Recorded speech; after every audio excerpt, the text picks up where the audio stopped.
संविधान चौकात एक असा व्यक्ती आहे तेजस मून, जो थेट न्यूझीलंड मधनं नागपूरला आलेला आहे, नागपूरच्या संविधान चौकात आलेला आहे।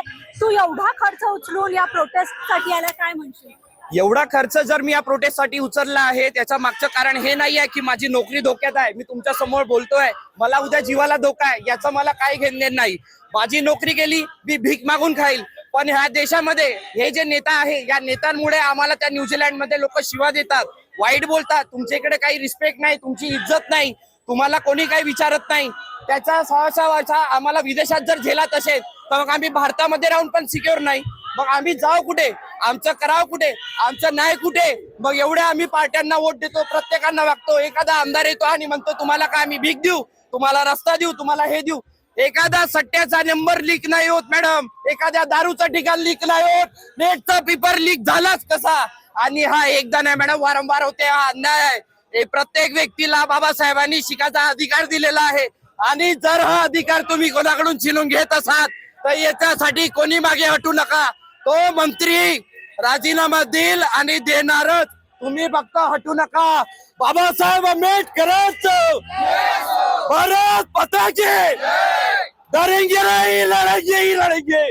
आज तुमच्यासाठी जेवढं मी बोलून सांगतो मॅडम की मी 2.5 लाख रुपयाची तिकीट खर्च केलेली आहे। मी माझा परिवार तिकडे सेटल होण्यासाठी चाललो होतो, पण त्याचा मला घेणदेण नाही। पण या देशात मी आहो, त्या देशासाठी जर 10 प्रोटेस्ट होत असेल, याच्यापेक्षा मोठे होत असेल तरी 10 वेळा येणार, पण भारत देश माझ्यासाठी पहिले आहे। भारत माता की। जंतर मंतरवर मोठा प्रोटेस्ट होणार आहे, आपण तिथे सामील होणार का? आणि यापुढे कसं तुमच्या आंदोलनाची रूपरेषा? माझं नियोजन पूर्ण फिक्स आहे मॅडम। नोकरी गेली चालन, पण शिक्षा मंत्रीच्या राजीनाम्याशिवाय न्यूझीलंडला जाणार नाही। एकदा राजीनामा द्या आणि मग आपलं सगळ्या कामाधंद्याला आम्ही लागू। नाही भेटलं ना काय तर रिक्षा चालू, बेक मागू।